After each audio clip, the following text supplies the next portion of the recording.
working with IB, The Hague, to assist them advance their service learning initiatives in CAS. So I'm involved in that. It's very exciting. And I've visited many, many schools that have IB programs and assisted them on the ground with their programs with service learning and advancing literacy as well. So it's really exciting to be here.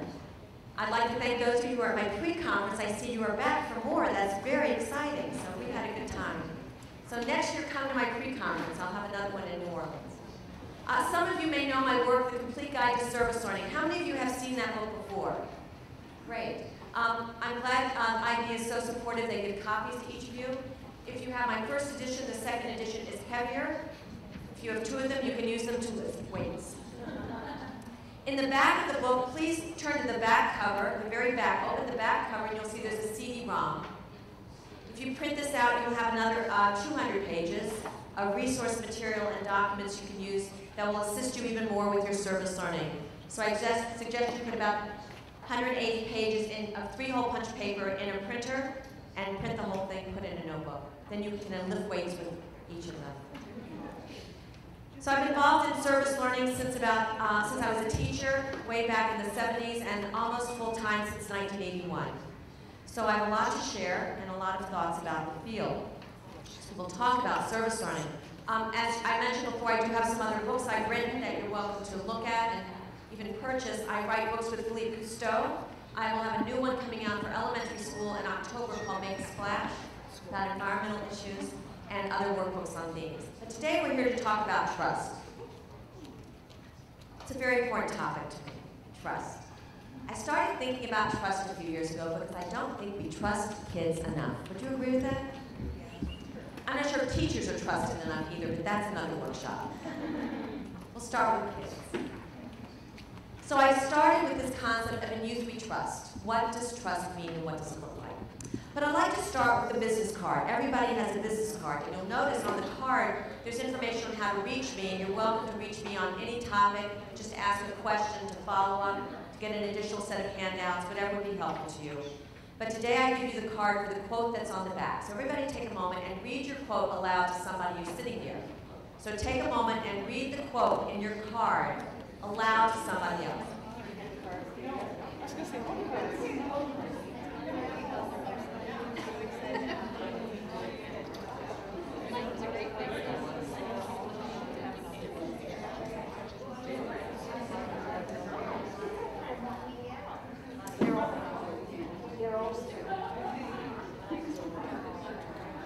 You did.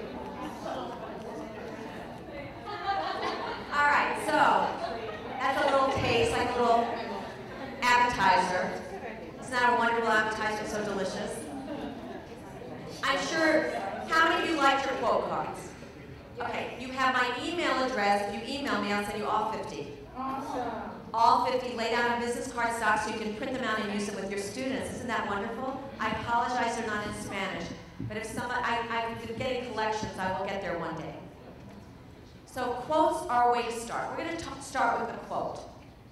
I was working with some students. In this case, it was Hawaii. I was at a school in Hawaii, which actually is an IB school, high school. And I had 60 students given to me in a room, and 40 of them didn't know why they were there.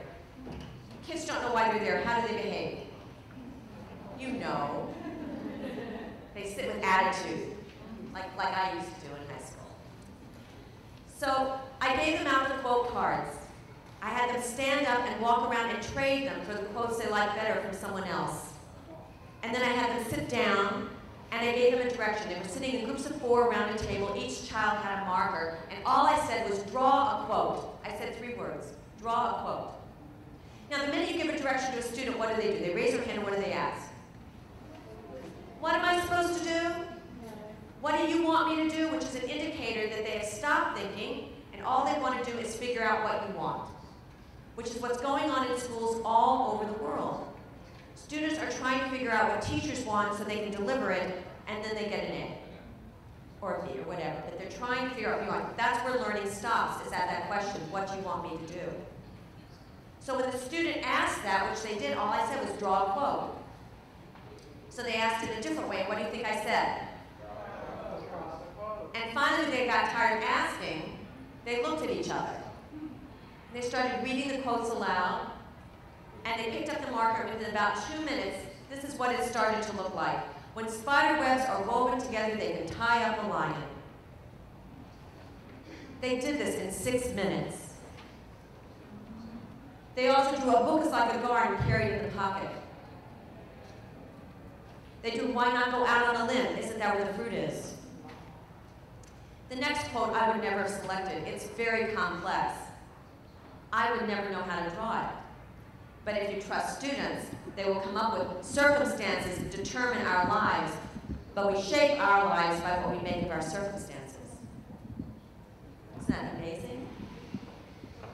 And then, of course, life is a great big canvas. Throw all the paint on it you can. And then I said to the students, what do you want to do with this quote art? And they decided they would put it in the front of their school so that when you walked in, people knew this was their school. And they would challenge students to do the same all around the building. Now, some students took it even further. In Mineola, New York, they actually painted them on the walls. They found words that mattered to them.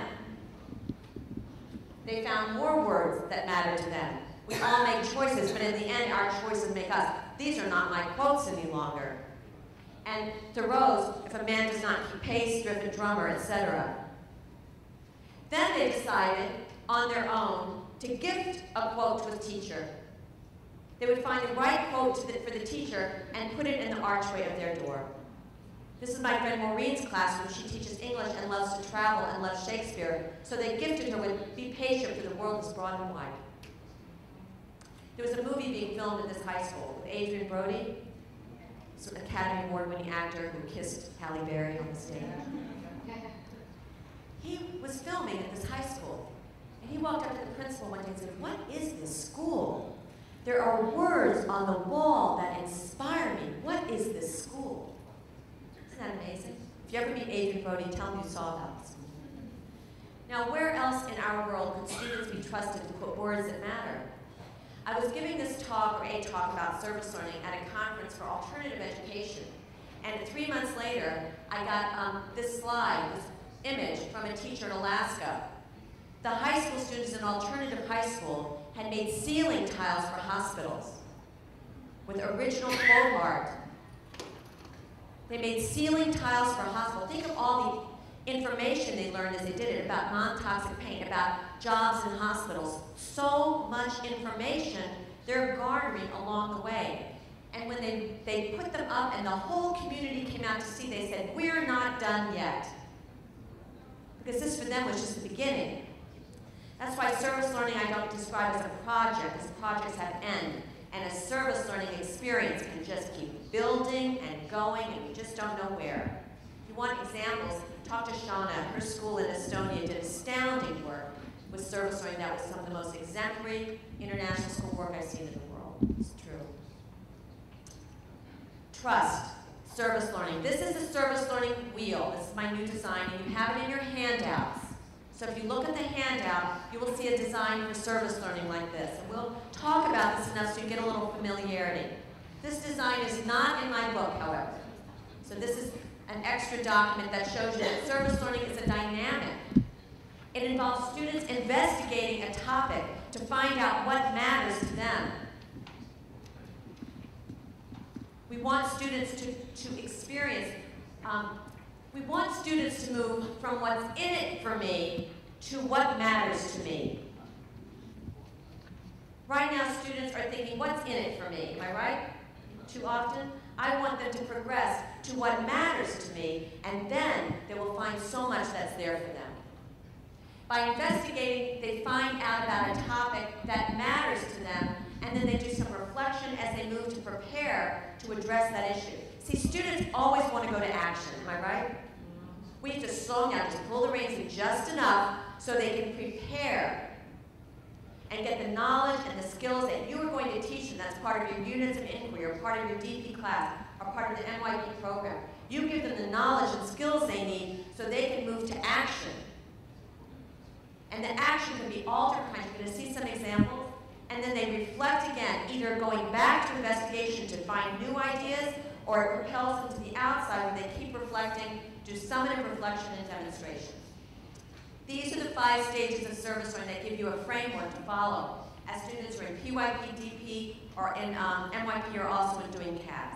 And what it looks like is CAS is adopting these 5 stages of service learning, so get a jump on it now. Have fun with it. Trust. I'd like you to think for a moment. On your handouts, on the first page of the handout, it has 3 bullets.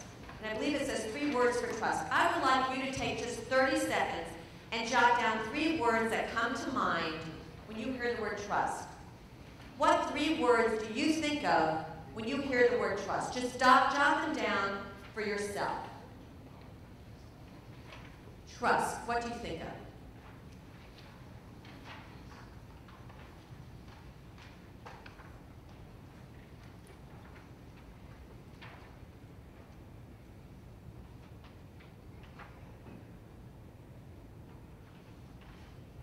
When you're done, just give me a little wave. I like a little wave. That's cute. I've never done that before. It's fun. All right, so however many you have is fine. So this is kind of a game we're going to play. Yes? You let me know. Thank you. All right. Oh, not yet. You hold on to it. Hold the thought. We're going to play a little game. So to practice, I need everyone to put your hand by your shoulder and lift it up. Bring it down. You look very funny. So when I'm talking about trust and I say one of your 3 words, guess what you do? You raise your hand. So if I say a word that's on your page, raise your hand and we'll see, you'll be able to see other people are also saying the same word. If you're in front, it's hard to see, but you'll get the gist of it, okay? So I'm going to share with you what I found in doing research about trust. Trust is the willingness to be vulnerable based on confidence that the other party is benevolent, reliable, competent, honest, I knew that would get a lot of people, and open. Another few.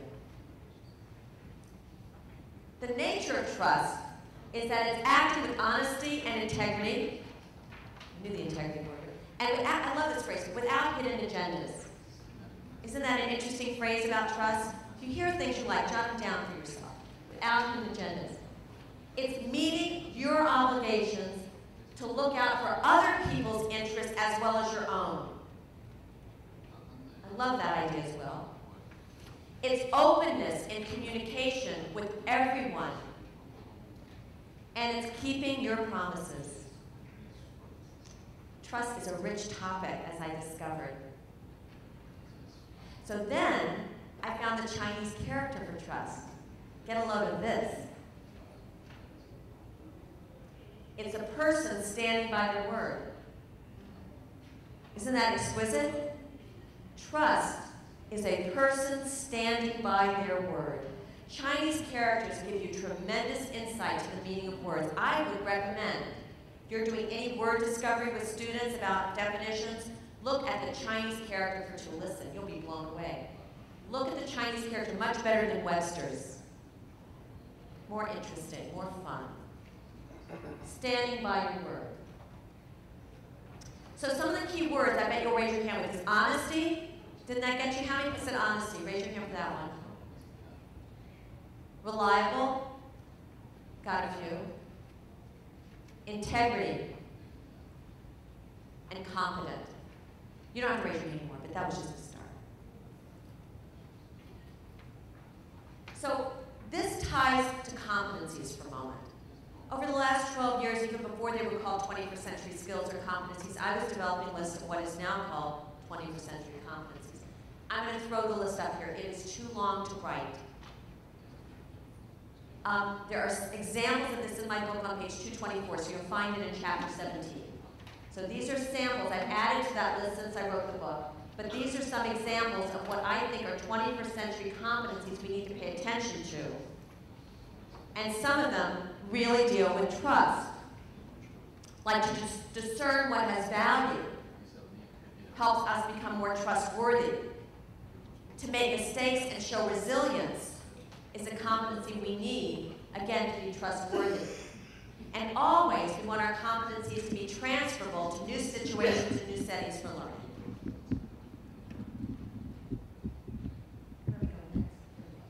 And one of the issues that get in the way of trusting students is this issue of extrinsic rewards. How many of you think there's too much emphasis on extrinsic rewards in your schools right now? Then we can stop it. People say, oh no, we can't, and I'm telling you right now, you can. It is much easier to stop than you imagine. All you do is you stop. Seriously. Every time I've been brought into a school to dismantle some of their extrinsic reward programs, the only people who are worried about it are the teachers. The students have never complained about it because they don't need it. I have to show you what I found just on my flight here. Scientific American, brand new issue. Pick it up when you go to an airport. The cover story is the evolution of cooperation. We are cooperative by nature.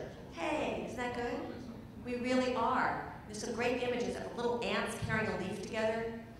Information about cells, how they cooperate. Information about how people by nature will cooperate. So when you do extrinsic rewards, we are breaking the cycle of cooperation by making kids what? Self-centered and competitive. So I'm going to tell you a little bit more about this, just a little more. I'm going to tell you some other resources. We want to replace extrinsic with intrinsic. If you look at the book Drive by Daniel Pink, apparently he spoke at one of the first conferences of the Americas. Pick up the book called Drive by Daniel Pink. He also has TED Talks. I'm going to give you a little bit of the book. He says that rewards for a short-term boost like a cup of coffee. And it reduces longer-term motivation. He says that short-term incentive plans and pay-for-performance backfire. And he says that they often do harm and worse. This is the quote. He says on page 9, these practices have infiltrated our schools, where we ply our future workforce with iPads, cash, and pizza coupons to incentivize them to learn. And something has gone wrong, so we all have to say, all together. Oh, no. Exactly my sentiment, right. Then he says, we're bribing students into compliance instead of challenging them into engagement. Serious stuff here. My daughter cried to sleep in high school. She was so bored. She was not in an Ivy school, I'm so sorry to say. And the only time she was happy was with the most challenging teacher in the universe at her high school. Students want a challenge. They want to know what they can come up against. They want to see who they are. All right, so when my younger daughter, Deborah, was in elementary school, she came home one day with a jump rope. And I said, oh, what'd you do to get this jump rope? She said, oh, we did Jump for Heart today. It's where you jump rope to raise money for heart associations. I said, oh, that's great. What'd you learn about hearts? She looked at me, she said, nothing. They gave me a rope, they said, jump, and you owe me $29. What's wrong with that picture? That compares with another program called Pennies for Patients, where a teacher in upstate New York, they were going to do Pennies for Patients, where they were collecting pennies for children with leukemia. That's important. But the teacher said, we will do this with service learning, and she trusted her students. She said, if we're going to do something about childhood leukemia, what do we need to learn about? How are we going to learn about it? She asked them, how do you want to learn about it? So how did they want to learn about it? They wanted to meet a family that had been affected, so they found a parent willing to talk to them. What else did they do to learn? They did research, and they found a hospital nearby that they could visit and see what hospitals do. And they met doctors, male and female doctors. And they read a novel called Bluish by Virginia Hamilton, which is about a girl who comes to school with a blue tint in a wheelchair because she's on chemotherapy. And they develop knowledge and sensitivity and understanding. And they decide they will go teach this to everybody in the school. And the small groups of children make up lesson plans. And they say, oh my gosh, we didn't know teachers worked that hard. And they taught them in small groups around the whole school. Did they raise more money that year or less money than in prior years? So much more that the people from the organization called and said, your class has organized the best Pennies for Patients program in the whole state. So you are going to get a pizza party for your class. And one girl's hand went straight up and said, we didn't do it for the money, for the pizza. She said, give that pizza money to the cause. Research shows that when we award students, reward them for doing something good that they want to do, it backfires and they feel devalued. Every child agreed unanimously to skip the pizza party, and then when she called the woman to tell her the organization, she said, well, can I at least send a box of chocolate? So the adults don't get it, kids get it much faster. They really do. Trust in students. I was speaking at doing a keynote at a character ed conference several years ago for the Character Ed Association. And I was walking around, stopping in at workshops, and unfortunately, so many of the workshops at a character ed conference talked about how do we control and manage kids. Do we hear that a lot? How many of you have attended a workshop about managing and controlling kids? Raise your hand. Oh, just a few? More, I know. You talk about it all the time. Okay, how many of you, when you were in school, wanted to be controlled and managed? Could you please raise your hand? And how many of you want to be controlled and managed now? No hands went up. Why do we think that's the direction to take with students? Instead of control and manage, I think we need to engage and inspire. I'm going to show you an example of what it looks like with students who were not IB students.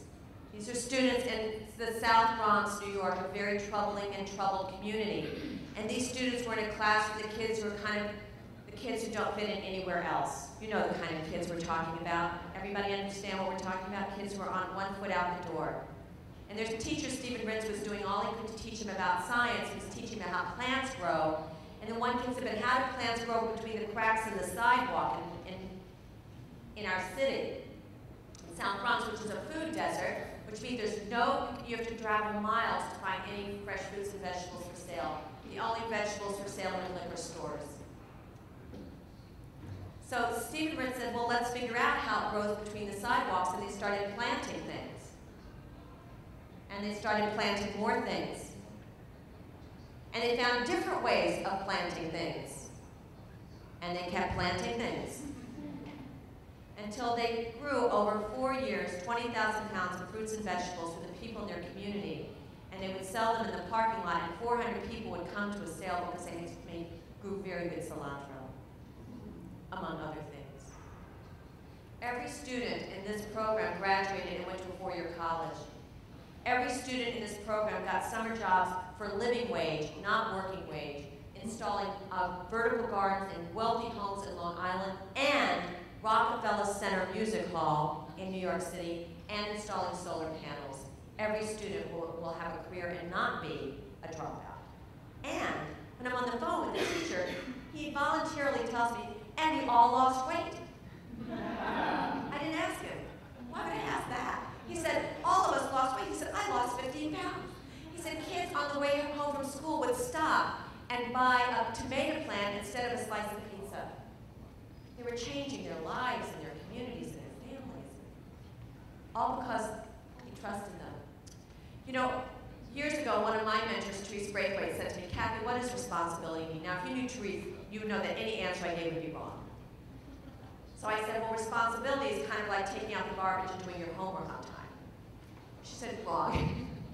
We have to relook at the word responsibility that we use so often. We have to reshape it into two parts. Responsibility. We want to give students the ability to respond. We have to do this. Otherwise, when they're older, they won't know how to respond, and we're leaving the world in a bit of a mess. And we need young people who can come up with the solutions we have forgotten how to solve, the problems we've forgotten to solve. So we need to give them responsibility. I'll show you how it looks. In a school in Hawaii, these were elementary school students, fourth graders, and they, as a gesture to the community, would do every 3 months a cleanup in their neighborhood of 3 blocks. This is in Honolulu, opposite Oahu, on the other side from Honolulu. I spent a lot of time in Hawaii. Working, always working. Anyway, these girls, it's a girls' school, they did a cleanup of 3 blocks, and the teacher said, what did we find? And they counted in 3 blocks, 2,000 cigarette butts. They did some research and found out that the cigarette butt is the most littered item in the whole world. In the whole world. They also dissected cigarette butts in science class. It smelled so bad, but they found it's made of cellulose acetate, which is a form of plastic, which doesn't really biodegrade at all, and they found the nicotine used is sufficient to kill an adult human. And then they thought of all the ways that they were being thrown away, so they started doing more research. They went to the places where they found the most cigarette butts, which was outside of hardware stores and beauty salons. And they asked people, why are you throwing your cigarettes on the ground? They said, it's so small, it can't matter. But the students know that the cigarette butts get into the water stream and end up in sensitive areas, and that birds take them apart and feed them as food to their young and build their nests out of them. So they decided to start an initiative called Plant Your Butts. And they wrote a grant, fourth graders. They got a grant for $750. They had to stand up and defend their grant in front of an organization. And they got planters, and they decorated them with hammers for the hardware store, and scissors for the beauty salon, and they filled it with quarry sand, so you know you don't take sand from the beach. And they started collecting all the cigarette butts. Once a week they'd go out with gloves and they would count. And they tried to clean up, and they did a cleanup 3 months later, they only found 700 cigarette butts. Did they make an impact? And then they found people putting garbage in the container. Garbage. So now they're in the process, this past spring, of writing letters to the owners of the buildings in the community. They've tracked with GPS systems where the best places to put trash cans in their community, and they're asking the business owners to install them. What are the kids learning? Are they meeting the academic markers that you would like them to meet? Would that advance the PYP program? What do you think? So we can take these kind of ideas and infuse them. Not at the end of a learning cycle, not at the end of a unit of inquiry do we ask, how do we help the world? We should be thinking about it up front as we develop our questions, and that can propel us forward at NYP, PYP, DP at all levels. So I'll tell you, do you like these little stories? Do you want another one? Yeah. Here's another one. I was getting my teeth cleaned. My hygienist said, what do you do? And I said, oh, I do things with the environment, because sometimes that's a shortcut. She said, oh, then you have to watch Milo Press on CNN. And I did. Because this is a kid who had to decide whether to ask a question. And this is Milo Press. He looks like the guy from Home Alone. He's 11. Now he's probably 12. That's Milo. Milo had a question. The question is, why are there so many straws? He started researching why are there so many straws. He found in the United States we use 500 million straws a day. Think about McDonald's, or think about anybody. 500 million in the US alone. And he said that would fill 46,400 large school buses a year. I do not know how he figured this out. But I found straws with little school buses for the image there. He said he was inspired when I talked to him on the phone by a quote that I found attributed to Abraham Lincoln that says, the best way to predict the future will be to help create it. And that's what inspired him, a quote on a card. And he started this program called Be Straw Free. And you can go to bestrawfree.org and watch Milo Press on CNN. And he gives you all the resources you need so your students can start a Be Straw Free initiative in your community. Because he now approaches restaurants. In his town where he lived in New Hampshire, he got the whole town, all the restaurants, to offer straws on request. And they saved 87% of the straws. So they're saving money, saving our environment. And so people say, well, what about the straw business? Are you putting them out of business? He says, no, they can figure out something else to make. And on CNN, it's so cute, the interviewer is trying to keep a straight face, but he's so funny and smart. And all of a sudden she says to him, where do you see yourself in 5 years? He says, hopefully without a job. This program has gone viral. They have it in Canada, they have it in Malaysia, and wherever you are, they can have it too. Students trusted in the community to make the right decisions. So when we look at what we're doing here, this is the cycle of service learning again. All the students investigated an issue. They prepared by finding out more and asking questions. They had an idea, but as you can see, that's an old light bulb. They needed fresh, new ideas. New ideas. And then they reflected, they thought about what they were doing along the way, and they tell their story. And this is what kids can do with service learning. And along the way, as adults trust them and guide them and provide support for them, they will thrive and come up with amazing opportunities. So a little bit more about trust and why it fits, is that learning is actually a social experience. That students want and need to talk to each other to find a common purpose. They need to communicate. So when we enable students to do this, they're going to collectively find out more about what they like to explore. And this is true in the workplace. People do not usually sit in a cubicle and work alone. So I know your programs include that and encourage it, and that's all on the right track. Social relief is what I call it, when students have a chance to talk to each other and think out loud. So what I'd like you to do is turn to someone next to you and tell them one idea you've heard already today that you like so much you want to share with a colleague. Take 1 minute for a 1 minute think tank to share an idea with somebody else. Go.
Particularly when I look out at students or adults and they look glazed over like turkeys.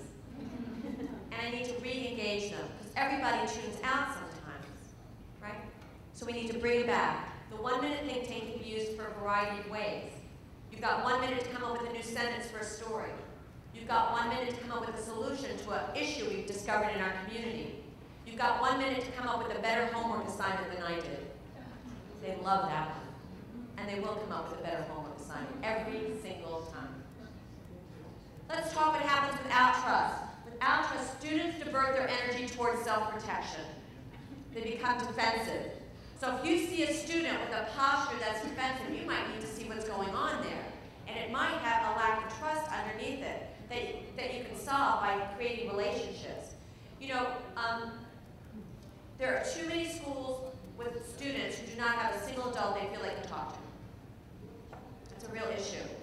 Even in our schools that we think are going well, we need to make sure every child has at least one adult they can connect with, that they know they're trusted by, and that trust them. One of my measures for schools does not cost, yeah, you do bring people in to do like a $10,000 survey of your school climate. I can save you all that money.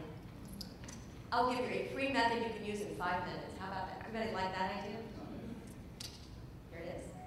If somebody walks up to a student in the hall, a teacher, like if Sean walks up to a student and says, I need to see you after class or after school today, what does that student immediately usually feel? Trouble, right? That's your school climate. That's all you need to know. That is everything you need to know. However, if you've created a connection with that student, and there's a trusting thing going on, and you know what that student needs, and you said you would help them, and you're going to support them, if I walk up and say, can you see me after school, what might that student think instead? Opportunity. That's your school climate. Every student should have one. Right? That's changed your climate more than anything. With trust, it builds on itself, so students will earn it and deserve it, and it'll just keep growing. Also, trust is a positive predictor of student achievement. This is one of the most important facts I found. The amount of trust teachers have in students and parents outweighs the effects of poverty. Trust outweighs poverty. Isn't that something? That's a big one. I'm going to still be thinking about that. That's a big one to me. It really does affect issues in America and around the world. We may have issues with graduation rates. So I wanted to just share this little research I found about somebody, Sugata Mitra. Has anyone heard of him? All right, so he was an educator from England, and he went to India. He's from India. You've heard of this story. It's called A Hole in the Wall. And what they did was they put computers in walls that you couldn't take out and just left them there to see what would happen. And students used them to learn astounding information. And they would go back, and they had one story I read that said, they went back to a group of students and said, what did you learn? And they started speaking English, they learned language, and they started describing something about neurology. That we can trust students to learn. And they also describe something called the grandmother effect. That in a classroom, students will not work that hard as they can, because they know the teacher's there with the answers. But if they have somebody sitting next to them who does not know the information that they're supposed to impart the information to, they will work harder to be able to do that, like a grandmother who doesn't know the topic. They call that the grandmother effect. So consider, if your students need to learn a topic and then teach someone else, either by creating a book about it, or by going to a workshop on it, or by teaching it to elders or students who don't have access to knowledge, that might increase their commitment to learning. And that's a way to do service learning. Interesting. Research says that in America, and I don't know if this is true, I would not guess this is as true in Ivy schools, I would hope not, but the dominant emotion high school students experience on a regular basis is boredom. Do you think students are bored at your schools? Predictability and what you expect can breed boredom. That's why we need to go beyond what is relevant for students to what is real. When students are dealing with something real and somebody's really depending on them for real, they can't be bored because they're engaged, they're challenged. So we need to replace boredom with creativity, and that's critical. So I want to give you an example from an international program, an IB program in Hong Kong. And these students, their science teacher was getting a little bored himself. His name is Josh. So what he did, and I found this out the day I arrived at the school to do consulting. He told me the story about how he took a year in his 7th and 8th grade class as part of the science class that they did a study of what they were using in terms of natural resources in the school in terms of fuel, coal, water, and paper, and how much lunch waste they generated. And the students really did an incredible study. They had to talk to a lot of people and interview people and collect data and numbers. Think of all the information they would have to do to really do this well. And then they put together a report where they taught about it to their community, and they realized that they released, just their school are responsible for 578,000 kilograms of carbon released in the atmosphere, which is the mass of 76 adult elephants. I have no idea how they figured that out. Their report that they prepared looks like it was done by an engineering team or college students. And they were able to stand up and they worked with their English teacher to know how to write this. I mean, they made this an interdisciplinary experience. So the next year, what did the students want to make sure the school did?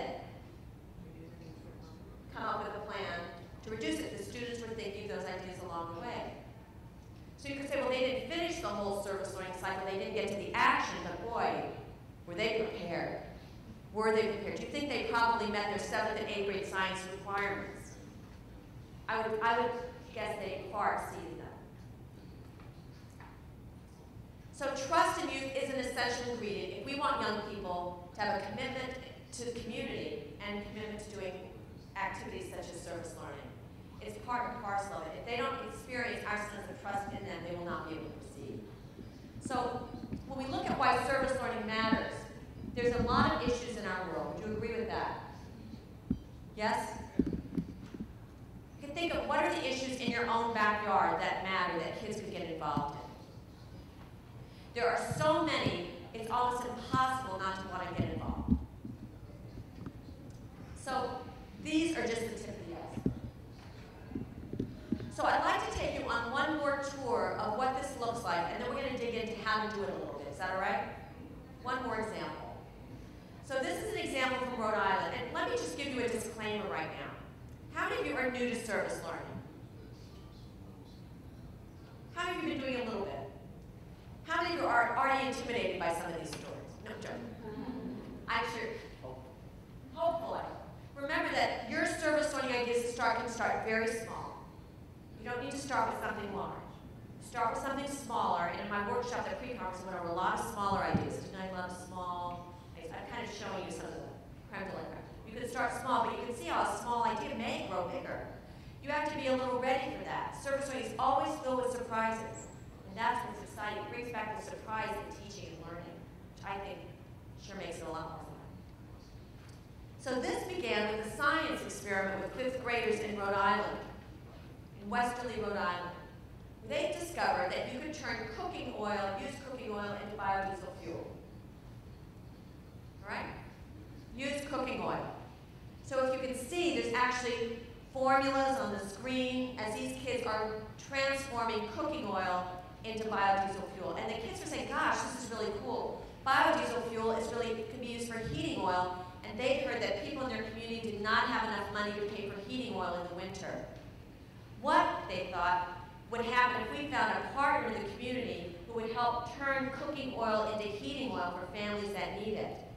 And they found a partner, a for-profit company, that would do that for them and set up a station in the community that people could bring their used cooking oil. These are 5th graders. And they call their program Turn Grease into Fuel, or TGIF. Kids are so clever. But they realized people had to learn about it, right? You have to really prepare the community. So they dressed as bottles of cooking oil and went out in the community and gave out information where the community was, at the supermarket. Isn't that cute? It's too cute. But then they realized we need to get our restaurants involved, so they got all the diners and restaurants to get on board.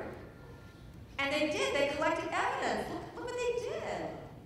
Quantities of oil, quantities of carbon saved, quantities of quantities. And then they said, we're not done yet. And 3 years later, as 8th graders, this past January 12th, the state of Rhode Island passed the Used Cooking Oil Recycling Act.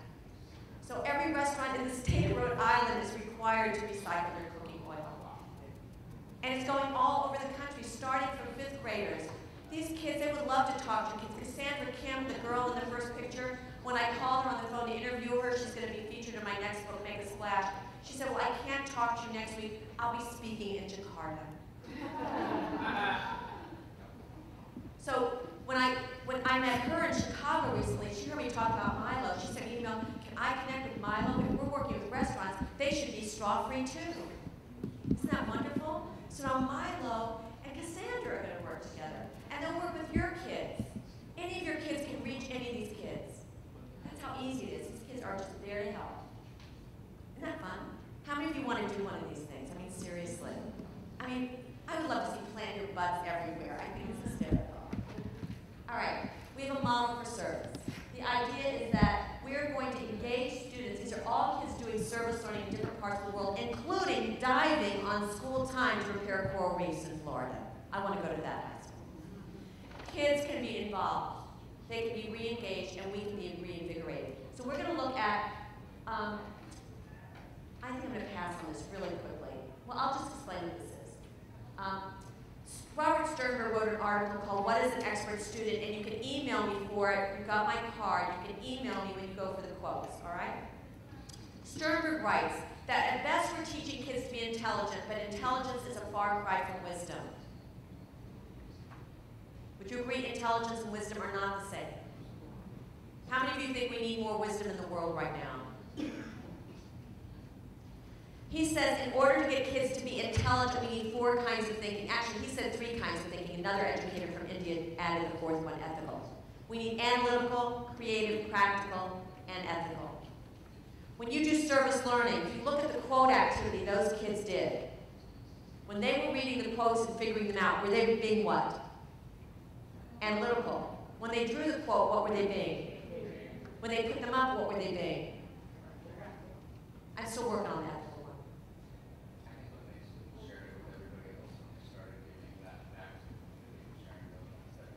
The ethical is the choice to give it back and to share it with others. So, the kind of quote they selected required ethics.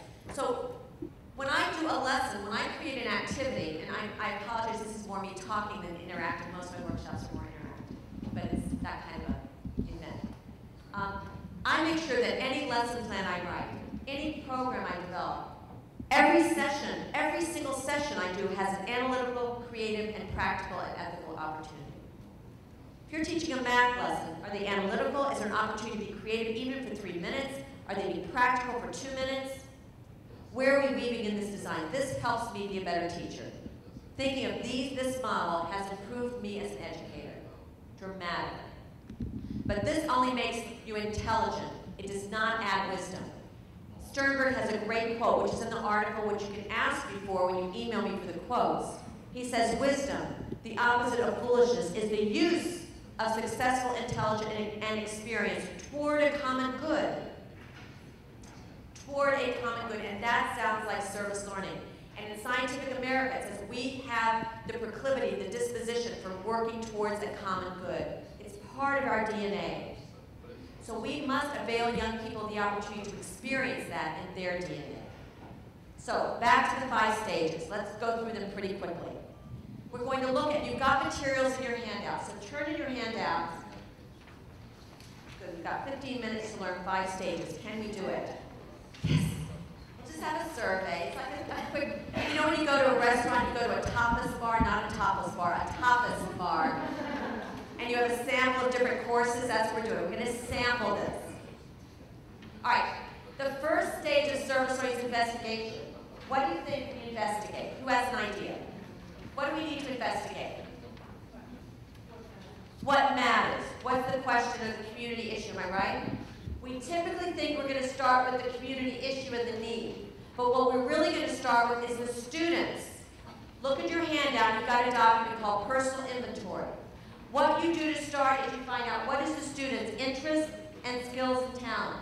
And you do it by conducting a personal inventory. So what I'd like you to do is this. The form personal inventory, everybody see it? You should have it in your handouts up front. The second page right there. Personal inventory. All right, everybody got that? All right, it looks like it's a form for me to fill out, but it isn't. When you do it with your students, you have them sit together and trade papers. I would interview Shauna and she would interview me. Now what skills are they practicing? Active listening, asking questions, taking notes. I'm writing down on Shauna's sheet so that we're learning together and we're interviewing each other. It's described in the book in detail how to do it this way. So you have in the description, I think it's in chapter 2, how to do the personal inventory. You'll find it in the book. You get to read the book. Okay, you're going to read the first 3 chapters over the weekend. You will. I know you will. You're so excited. All right, so I want you to have a little experience of a personal inventory. So turn to somebody else. You've got 1 minute only to interview each other to find out find out someone's interests or skills and talents by asking questions. You've got 1 minute to see what you can cover. Just do the questioning. Find out someone's interests, skills, or talents.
Every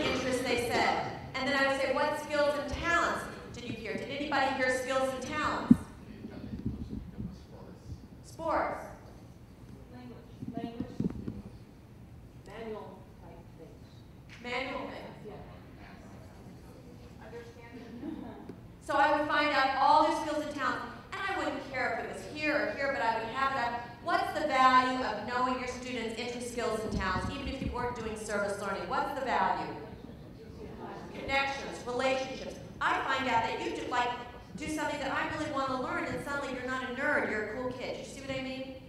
We build on information rather than us, just guessing or stereotyping. We want to learn who these people are, and now we know. Then when we're doing an experience, we can draw from it. And I remember the day when I was working in Estonia. I don't know if you were in the room. I was talking with CAS students. And they were saying that they really cared about AIDS. They let me know that in Tallinn, in Estonia, had the highest rate of AIDS in the whole Baltic countries. And of their interests, two that really jumped out. They were very interested in music, and there was one girl interested in fashion. And so I was trying to think, how do you combine all these things? And I remember I had seen a poster for Rod Stewart. Anybody remember Rod Stewart? I mean, seriously, Rod Stewart was coming to Estonia. And I was like, I used to have a Rod Stewart watch. I mean, Rod Stewart. I know, isn't that? So I'm thinking Rod Stewart. So I brought up the idea. I just made the comment, Rod Stewart music is going to be doing a concert here. And a lot of musicians these days have a theme. Like when you hear Bruce Springsteen, he does something on hunger and has something about hunger. Organizations there. And that's all I said. And all of a sudden, the kids started brainstorming about how they could create a brochure about AIDS and have it set up at the concert. And this girl knew somebody, and someone knew someone. And the girl who was into fashion, she just wasn't there. She was kind of fading out. And then all of a sudden, they came up with the phrase, "It's in fashion to know." And they thought of a way to pull it in around a fashion theme. And all I had to do was be quiet. Because I don't know whatever happened with that idea, whether they ever followed through. But the idea, do you understand what happens in the moment of students understanding that they can draw from their interests, skills, and talents and put them to use? What a difference that would make for students doing CAS. If they really found, what are my interests, skills, and talents? And now I connect with something that matters. So once they then connect with something that matters, it's not hard to find a theme of interest. There are a lot of interests. Oh, by the way, 2 interests, skills, and talents that rarely get put up that you have to make sure they get up there are shopping and talking on the phone. Because when you do service learning, you may need supplies, and your shoppers will get you the best price. And the ones who like to talk on the phone, teach them phone skills, and they will do all your calls for you. Isn't that smart? Save yourself the time. See, I have this theory that we work too hard. I think at the end of the school day, teachers should be ready to go to the gym and kids should walk out exhausted. If it's not that way, then you're doing too much work and the kids aren't doing enough. So whatever skills that you're putting out that you could teach them to have so they can be the ones doing the work, that's what I think should be a flippant classroom. I'm not sure about the flipped classroom except that we should flip who's doing the work. All right. Now, when we look at all the issues, again, we find an issue that matters, then the students need to find out more, and that's typically called research. Am I right? Am I right about the word research? If I suggest the students are going to do research, what's the first question they raise their hand and ask me? Does anyone know? How what? I heard it. What was it? How many sources, but even more than that, how what? How long does it have to be? That's typically what they want to know. And right then you know you lose. Because if they're asking the length, they're already trying to be done rather than go through a process of learning. Also, students think that research equals a 6-letter word that starts with the letter G, which is what? That's what they think. I remember asking some 10th graders that question.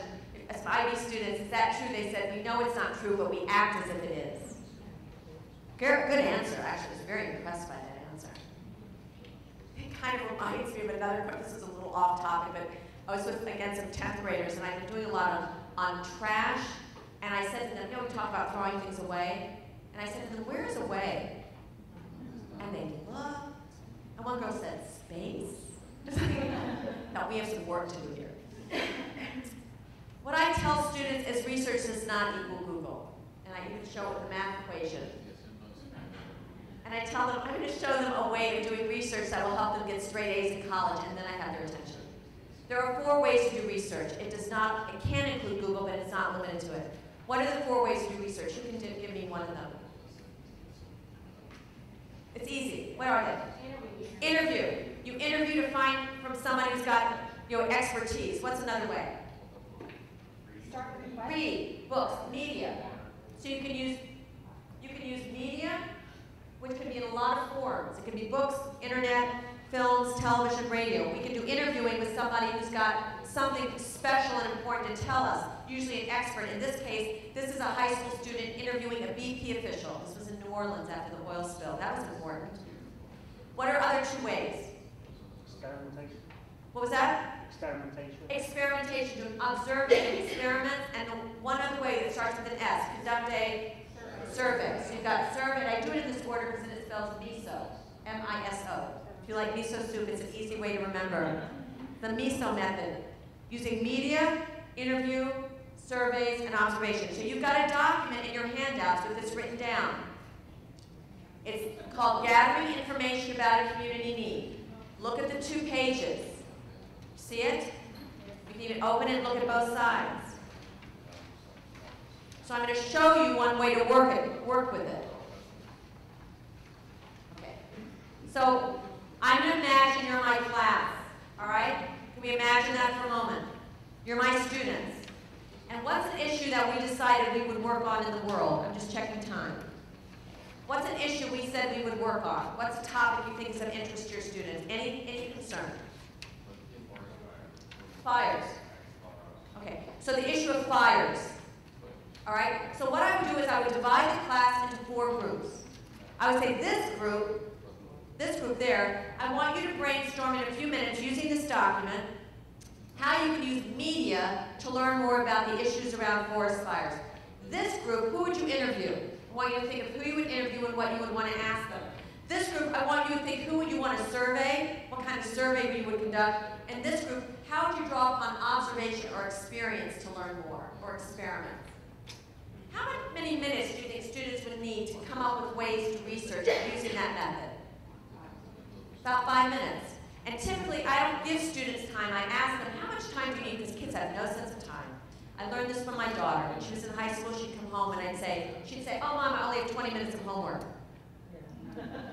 Right? Anybody know that from their own kids? And then at 11, she would start it.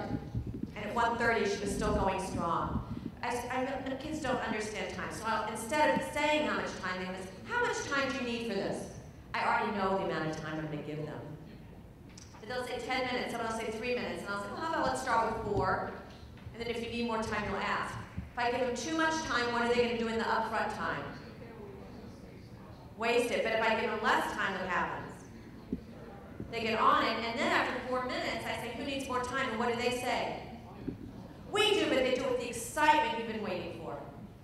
With that invigoration that you really long to hear as a teacher, and you realize they're engaged. All right, so let's just imagine that we did that activity I just described. So we can imagine that. And I say, okay, media group. How can you use media to learn more about fires? What might they answer? What might they say? They're going to watch news reports. They're going to go on the internet to see, and they're also going to look at, try and find some maps that show hot spots around the world right now, so they may see that it's not just in Colorado, it's in many places. Okay, so they're going to, and they might also see how any movies. There's movies that really talk about fires. They might look for excerpts of films that really show what people do and the dangers. All right, what about interview? Who might they want to interview? Firefighters? People who've lost their homes, people who've lost their homes. Also, I did this once. I was trying to find out about something, and I called it took me 5 minutes to find this guy on the phone who was actually at a forest fire. The guy in charge of emergency readiness for the state of California. So they can call a state official who oversees the situation. You'd be surprised how you can get these people on the phone. You would be shocked. In fact, this guy was handling a forest fire. I said, well, we shouldn't talk right now. He said, oh no, I'd much rather talk to you. You should handle fire. All right, who could they survey? Who might they survey? So they might survey forest rangers, people who are environmentalists, people who actually, they might also survey shop owners who find the run on supplies when there's a fire in the community. You know, like water, people buying all the water and all that. And what might they do for observation or experiment or experience? What might they do? What do you think they might do? They might go visit a site. Anything else? They might, oh, you know what else they might, I thought someone else they could interview is someone from the insurance side. So they would visit a burn site. They might also visit a fire station to see what people do to prepare. Yes? I think rebuilding efforts.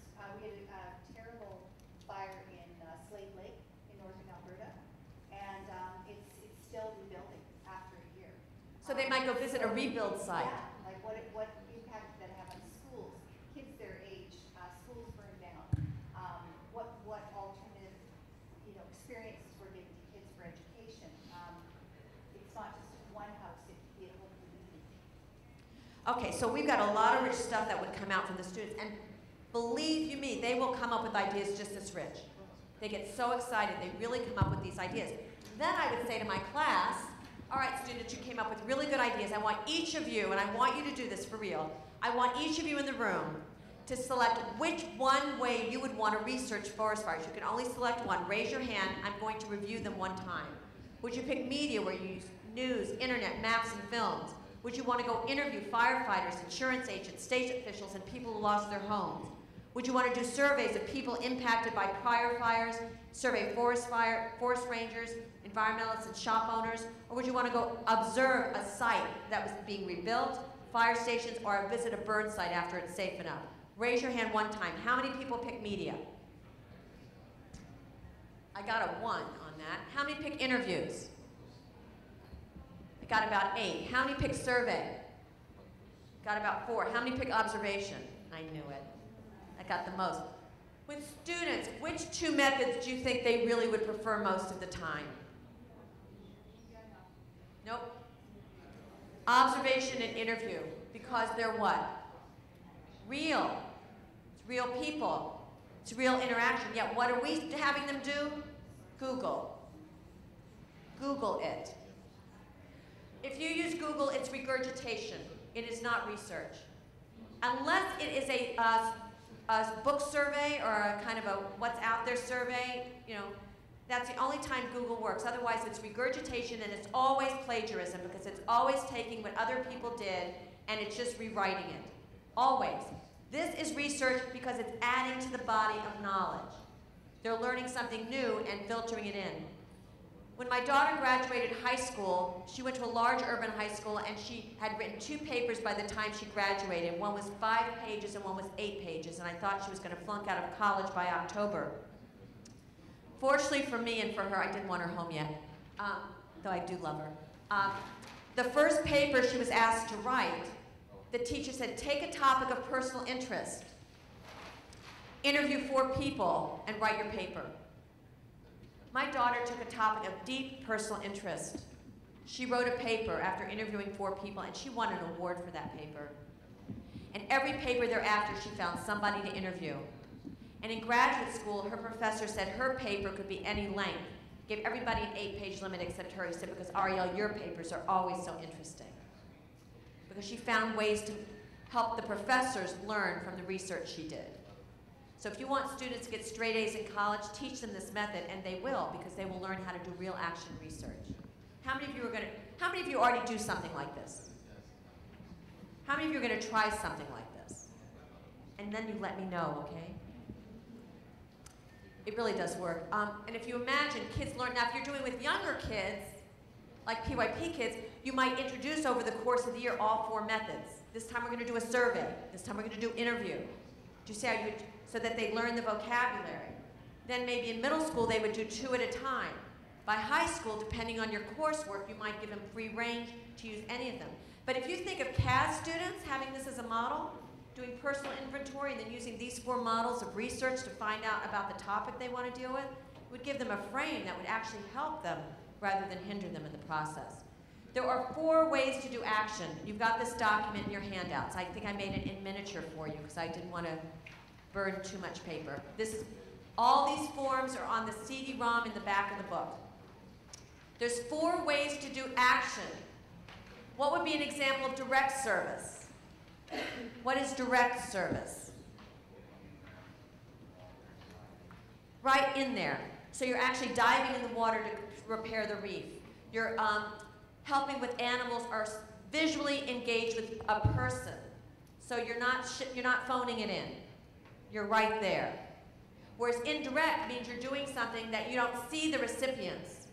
So you might improve the website for a food bank. It doesn't always require making a money contribution or goods. There are many creative ways students can use their interests and skills and talents.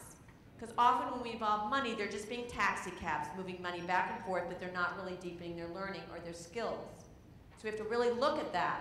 Also, if all we're doing for service is donations, we're teaching kids a very subtle message that you can keep everything at a distance and you never have to get personally involved. And I think that is harmful. I would rather they don't do anything. Kids are much more creative than that. Advocacy as research means that they're giving a voice to a cause. They're giving a voice. Advocacy means a voice. So the boy who's doing the straw issue, he's giving a voice to a cause. If people are doing things on behalf of people with special needs who may not have access to something, they're giving voice to a cause. If people are doing Amnesty International, they're doing voice to a cause. Research becomes service learning when the research is given to someone who needs it. Think of all the research your kids do, all the time spent on doing research. If they were instead at the beginning said, find a community partner who needs the research you're going to develop, wow, we would advance so much in our society. Your kids do very high-level research at all grade levels. They can find a partner and make their research of value. Now, the next document you have in your handouts is called Proposal for Action. In the book, it's going to look a little different. I had to mix it up because I was having trouble with my computer. The one on the book, when you download it from the book, it's going to look a little different. But this is a form that students can then take their ideas of what they want to do and write a proposal. And that's the same proposal they would do if they were writing for a grant. There are grants out there your kids can apply for. Would you like to know about grant opportunities? Then write this down. 3 letters. YSA, Youth Service America, YSA.org. YSA.org. They have grant opportunities for many parts of the world, not just the United States. And you just sign up for their grant alert and they will email you grant opportunities. They may be small, they may be larger.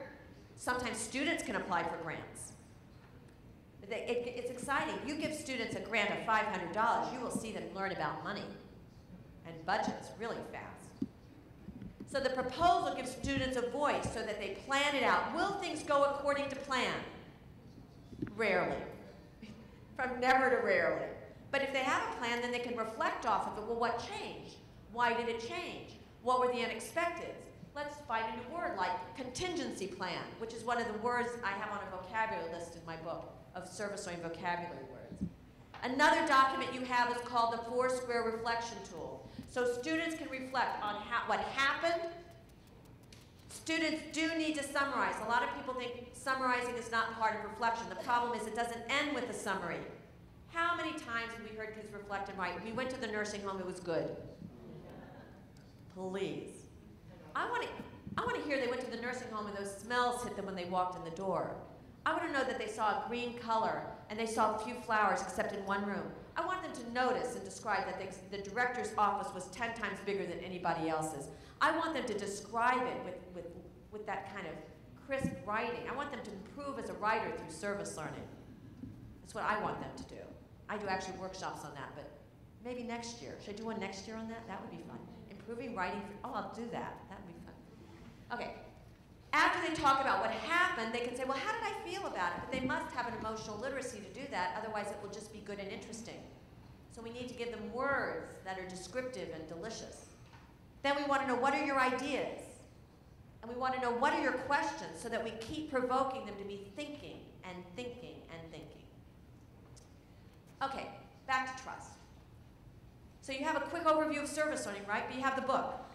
And we have more books over there, so if you didn't get your own copy, did anybody not get their own copy? Raise your hand. Well, you will, because we have at least 2 more for you. All right? So you will have your own copy. So what I'm going to suggest is this. Research shows that after you learn new material, you have 72 hours to seal it. Did you know that? 72 hours. So that means within 3 days, I'm suggesting you read the first 3 chapters of the book. It'll take you about 40 minutes max. Let's look at the table of contents just for a minute. I want you to know what's in the book. I'll just give you a quick overview. Oh, I'm supposed to stop. Can I have 5 more minutes? Will anybody be okay with that? Okay, I'm going 5 more minutes, and I promise I will stop. I promise. I just have to do 2 more things. Okay. When you look at the book at the table of contents, there are 3 parts to the book. Part 1 gives you an overview of service learning. I apologize, it's not yet in Spanish. We need a Spanish publisher.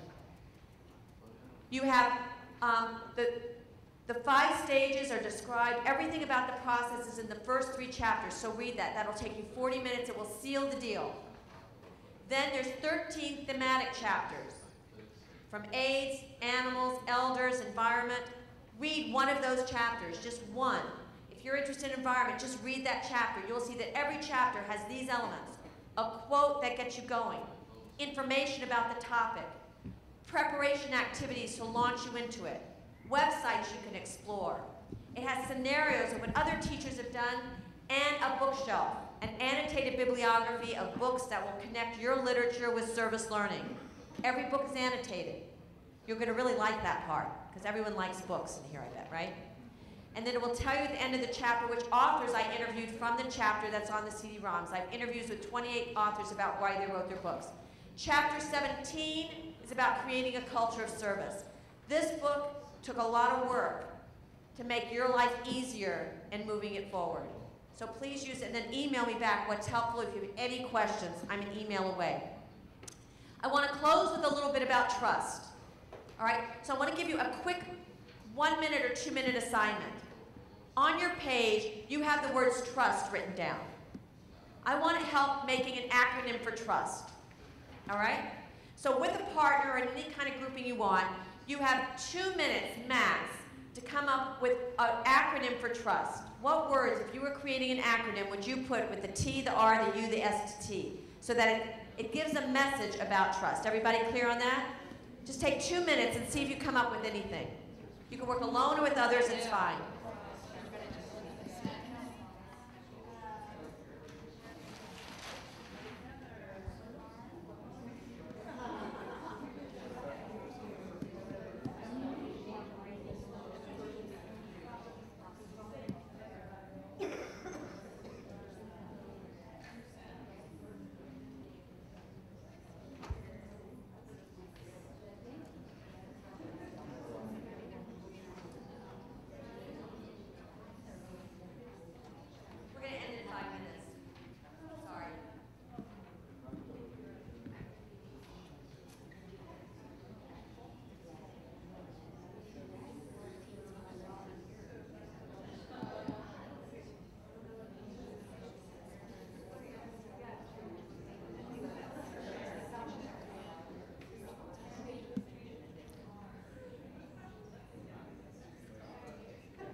Another 30 seconds. You can just keep thinking about it too.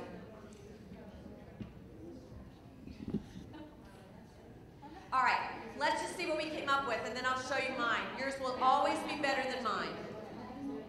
All right, this is fun. At least it's fun for me. Okay. What did somebody come up with for the first T? Two-way.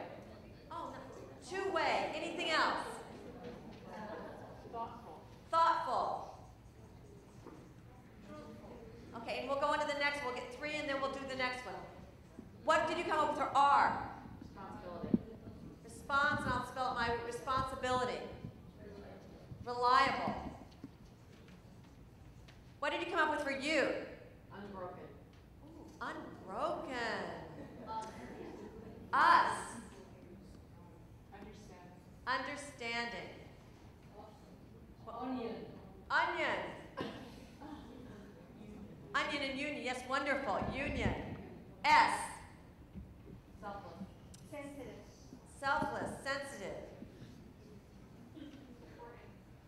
What was that? Supported. And the last T? Trying. Trying. Truth. Time? All right, I'll show you what I came up with. I like yours more. I'm going to be using this. My next book after the one that's coming out in October is called In Youth We Trust. So I'm collecting data and ideas. You're part of the process. So what I came up with was growing trust. Take time to listen. I used phrases, I was cheating. But take time to listen. Because young people need someone to listen. This is imperative. We have to remember they must feel heard to start the basis of trust. Seek their ideas. Ask, what do you think? We need to know what's on their mind. We need to engage them. Remember the possibility that they can. Sometimes we forget that they can. We need to remember that they can. Understand how to engage and inspire. That's what's going to lift young people up. We used to think it was enough to do simulations. No. We became relevant. That's not even enough. We need to be real. And talents, skills, and interests, students have them. We need to know what they are so we can harness them as they move forward in learning and in service. Now, at your last handout, at the back of the, I did give you a handout to start shaping what skills you see as you go through the process, but I'll leave that to you. In the back handout, I give a lot of different resources and places you can go for more information. And I do mention there's an upcoming seminar I'm leading with Philippe Cousteau in Charleston on the 23rd, 24th, and 25th. Very low cost. If anybody's still interested at a late date, we do have space. So remember that with young people, one of the reasons we want to do this is that we want our young people to understand that they are people of influence. And if they create a food resource, as the student Steve Ritz did, that builds connections between school and community, they see that their influence can go beyond themselves to their community. And when they see their influence can stretch beyond borders, they see that they can be influenced in the world. What young people have is the ability to be of influence in every aspect of their life, with their skills, talents, and interests, and the guidance that you give them in this amazing program called IB. I want to thank you so much. I look forward to hearing from you.